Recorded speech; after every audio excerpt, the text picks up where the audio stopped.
Hello साथियों, स्वागत है आप सभी का हमारे यूट्यूब चैनल स्टडी विद सभी पर। तो कैसे हो आप लोग? आई होप आप सब अच्छे होंगे और अपनी पढ़ाई में व्यस्त होंगे। तो दोस्तों, आज की ये क्लास जीके जीएस की है, जिसके अंदर हम करेंगे जीके जीएस के ऐसे प्रश्न जो प्रीवियस ईयर पेपर से लिए गए हैं, जो कि एसएससी के जो भी एग्ज़ाम है, सीजीएल, सीएचएसएल, सीपीओ, एमटीएस, इन सभी एग्ज़ाम के प्रीवियस ईयर पेपर से ये सभी क्वेश्चन उठाए गए हैं। और आज का हमारा जो टॉपिक रहेगा वो मॉडर्न हिस्ट्री यानी कि आधुनिक भारत का इतिहास से यहाँ पर क्वेश्चन है। तो आप सभी देखिएगा कि जितने भी क्वेश्चन हैं उनमें से कितने करेक्ट आंसर आप कर पाते हैं। देखिए, टाइप 1 का पहला प्रश्न क्या लिखा है, इसको मैं जूम कर दूं जिससे आप अच्छे से देख पाएँ और इसका आंसर कर पाएँ। तो यहाँ पर देखिए, पहला क्वेश्चन है, निम्नलिखित में से किस स्थान पर वाडिया राजवंश का शासन था? ऑप्शन है मैसूर, गुवाहाटी, जबलपुर या फिर पटना। तो यहाँ पर हमारा आंसर क्या होगा? वाडिया राजवंश का जो शासन है ये कहाँ पर था? इनका शासन जो है वो मैसूर के अंदर था, यानी कि ऑप्शन नंबर 1 हमारा बिल्कुल सही हो जाएगा। वाडिया राजवंश भारतीय उपमहाद्वीप में एक हिंदू राजवंश था, जिसने 1399 से लेकर के 1950 तक 1700 के अंत में एक संक्षिप्त रुकावट के साथ मैसूर राज्य पर शासन किया था। तो ये आंसर आपको ध्यान रखना है, मैसूर, ऑप्शन नंबर 1 बिल्कुल करेक्ट आंसर। अगला प्रश्न है, नवाब शुजाउद्दौला ने एक बगीचे के बीच में स्थापित सफदरजंग के मकबरे का निर्माण कहाँ करवाया था? उत्तर प्रदेश, उत्तराखंड, दिल्ली या फिर बिहार में? तो इसका आंसर हमारा क्या होगा? सफदरजंग का मकबरा जो एक बगीचे के बीच में स्थापित है नवाब शुजाउद्दौला के द्वारा, ये दिल्ली के अंदर है। तो ऑप्शन नंबर 3 हमारा बिल्कुल करेक्ट आंसर होगा। ये आपको याद रखना है, सफदरजंग का मकबरा बलुआ पत्थर और संगमरमर से निर्मित एक मकबरा है, ये भी ध्यान रखिएगा। अगला प्रश्न है, देखिए ये सीजीएल में आया हुआ प्रश्न है, तो ये सारे क्वेश्चन एग्जाम में ही आए हुए हैं। आप देखते चलिएगा कि कौन सा किस एग्जाम में क्वेश्चन आया है। अगला क्वेश्चन है, किस वर्ष में ईस्ट इंडिया कंपनी को पूर्व और दक्षिण पूर्व एशिया और भारत के साथ व्यापार के दोहन के लिए निगमित किया गया था? 1612, 1605, 1600 या फिर 1596? यहाँ पर आंसर आपको करना है, बताइएगा कौन सा ऑप्शन करेक्ट होगा। तो हमारा जो आंसर है वो ऑप्शन नंबर 3 यानी कि 1600 हो जाएगा। ईस्ट इंडिया कंपनी एक अंग्रेज और बाद में ब्रिटिश संयुक्त स्टॉक कंपनी थी, जिसे 31 दिसंबर 1600 को शाही चार्टर के द्वारा शामिल किया गया था, ये भी आप याद रखिएगा। अगला क्वेश्चन है कि वर्ष डैश में मराठों द्वारा ब्रिटिशों को किए गए आत्मसमर्पण से मराठा साम्राज्य का अस्तित्व समाप्त हो गया, जिससे तीसरा एंग्लो मराठा युद्ध भी समाप्त हुआ। ये आपको बताना है किस वर्ष में, 1792, 1811 या फिर 1818, 1806 में? क्वेश्चन नंबर 4 का आंसर क्या होगा? तो यहाँ पर हमारा आंसर जो है वो 1818 यानी कि ऑप्शन नंबर 3 बिल्कुल करेक्ट हो जाएगा। देखिए, ये सारे फैक्ट बेसिस क्वेश्चन हैं, ये आपको याद रखना ही होगा। किस वर्ष में कौन सा युद्ध हुआ, किस वर्ष में कौन सा युद्ध समाप्त हुआ, ये सारी चीज़ें, कुछ फैक्ट आपको रटने ही पड़ते हैं, इसकी कोई ट्रिक नहीं होती है, ये हमेशा सेम ही रहते हैं। तो आप इसको रट सकते हैं या फिर किसी भी तरीके से याद कर सकते हैं। आगे चलेंगे, अगले प्रश्न पर क्या है, श्रीरंगपट्टनम में के युद्ध में टीपू सुल्तान की हार के बाद अंग्रेजों के साथ एक सहायक गठबंधन के तहत मैसूर पर किसने शासन किया?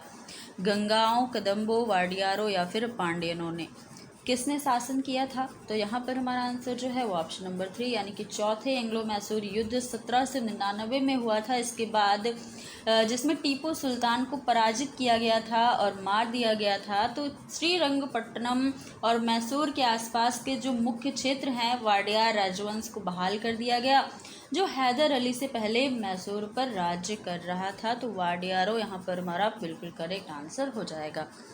अगला प्रश्न है, 1756 में अली वर्दी खां की मृत्यु के बाद बंगाल का नवाब कौन बना? मीर जाफ़र, मुर्शिद कुली खां, सिराजुद्दौला या फिर सुजान खान? यहाँ क्या आंसर होगा? हमारा आंसर हो जाएगा सिराजुद्दौला यानी कि ऑप्शन नंबर 3 बिल्कुल करेक्ट आंसर है। अगला प्रश्न है, ब्रिटिश ईस्ट इंडिया कंपनी ने वर्ष डैश में फ्रांसीसियों से पांडिचेरी यानी कि पुडुचेरी को छीन कर उस पर कब्जा कर लिया? 1761, 1699, 1674 या फिर 1738? किस वर्ष में आपको वर्ष बताना है? तो आंसर हो जाएगा ऑप्शन नंबर 1 1761 वर्ष में। अगला प्रश्न देखेंगे। अगला जो हमारा प्रश्न है वो क्या है, प्रश्न नंबर 8 क्या दिया गया है, निम्नलिखित में से मराठा साम्राज्य का अंतिम पेशवा कौन था, बाजीराव द्वितीय, नारायण राव, रघुनाथ राव, माधव राव द्वितीय। तो इस क्वेश्चन का आंसर कौन नहीं जानता, हमारा जो आंसर है ऑप्शन नंबर 1 ही हो जाएगा। बाजीराव द्वितीय जो है मराठा साम्राज्य के अंतिम पेशवा थे। अगला प्रश्न है, निम्न में से कौन भारत का पहला पुर्तगाल वायसराय था। ऑप्शन है Afonso de Albuquerque, Francisco de Almeida, Lopo Soares de Albergaria, Duarte de Menezes. क्या होगा भारत का पहला पुर्तगाल वायसराय, आपको बताना है। तो आंसर ऑप्शन नंबर 2 यानी कि Francisco de Almeida answer correct है। अगला प्रश्न है, 1856 में गवर्नर जनरल डैश ने फैसला किया कि बहादुर शाह जफर अंतिम मुगल बादशाह होंगे और उनकी मृत्यु के बाद उनके किसी भी वंशज को बादशाह के रूप में मान्यता नहीं दी जाएगी, उन्हें केवल राजकुमारों के रूप में मान्यता दी जाएगी। किसने कहा था, कैनिंग, कॉर्नवालिस, हेस्टिंग या फिर मुनरो।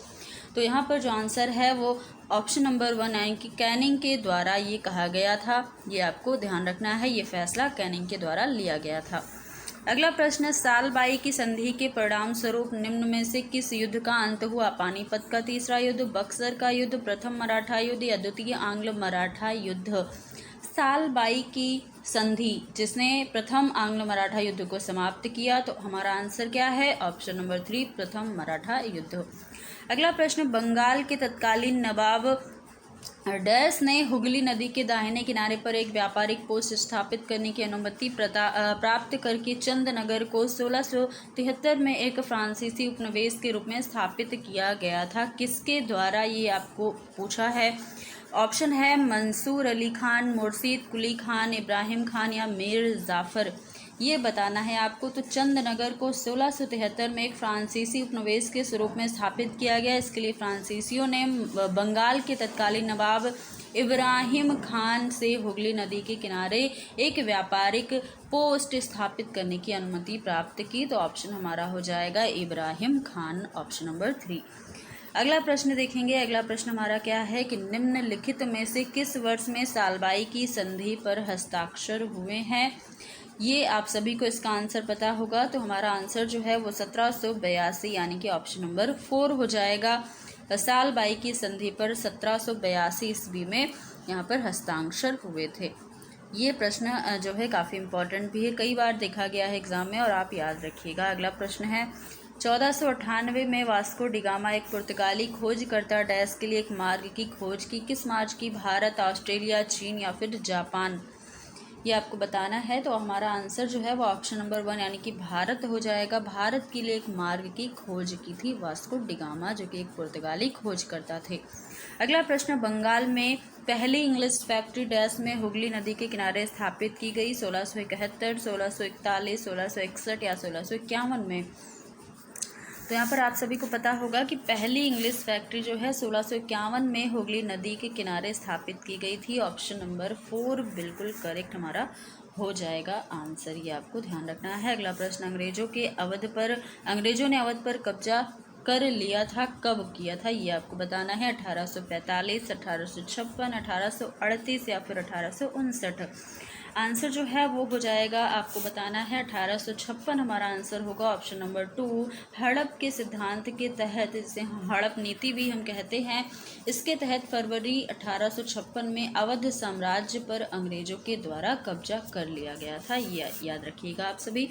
ऑप्शन नंबर 2 बिल्कुल करेक्ट आंसर है। अगला प्रश्न, ईस्ट इंडिया कंपनी की सेना के संबंध में निम्नलिखित में से कौन सा युग्म सही है। पहला सवार घुड़सवार, दूसरा मस्कट पैदल सेना के सैनिकों द्वारा इस्तेमाल की जाने वाली भारी बंदूक। आपको ये बताना है इसमें से कौन सा सही है। ऑप्शन देखिएगा, ना तो पहला ना ही दूसरा, केवल पहला दूसरा दोनों या केवल दूसरा। तो यहाँ हमारा आंसर ऑप्शन नंबर 3 यानी कि ये दोनों ऑप्शन बिल्कुल करेक्ट हैं। अगला प्रश्न, निम्नलिखित में से किसने वर्ष 1503 में भारत में पहला यूरोपीय किला बनाया। डच, अंग्रेज, फ्रांसीसी, पुर्तगाली। तो बताइएगा, भारत में पहला यूरोपीय किला किसके द्वारा बनाया गया था। भारत के समुद्री मार्ग के खोजकर्ता कौन थे, वास्को डिगामा थे। और इन्होंने कोच्चि में 1502 में कोच्चि में पहला पुर्तगाली कारखाना स्थापित किया था। ऑप्शन नंबर हमारा 4 बिल्कुल सही हो जाएगा। पुर्तगालियों ने भारत में पहला यूरोपीय किला बनाया था। अगला प्रश्न, दक्कन के मराठों द्वारा वसूले जाने वाले भू राजस्व के 25% को क्या कहा जाता है? भोग, सरदेशमुखी, चौथ या फिर भाग? तो हमारा आंसर क्या होगा? चौथ हो जाएगा। मराठा छापों से बचने के लिए चौथ मराठों को दिए जाने वाले कुल भू राजस्व का 1/4 कर था और यह राजस्व या उपज पर नाम मात्र का 25% का कर लगाया जाता था। ऑप्शन नंबर 3 हमारा बिल्कुल सही आंसर होगा।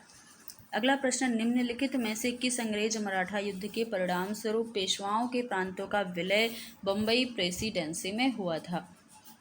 चतुर्थ, तृतीय, द्वितीय या फिर प्रथम? तो हमारा आंसर क्या होगा? तृतीय आंग्ल मराठा युद्ध 1817-1819 भारत में ब्रिटिश ईस्ट इंडिया कंपनी और मराठा साम्राज्य के बीच एक महत्वपूर्ण युद्ध था या संघर्ष था, आप कह सकते हैं। तो आंसर क्या होगा?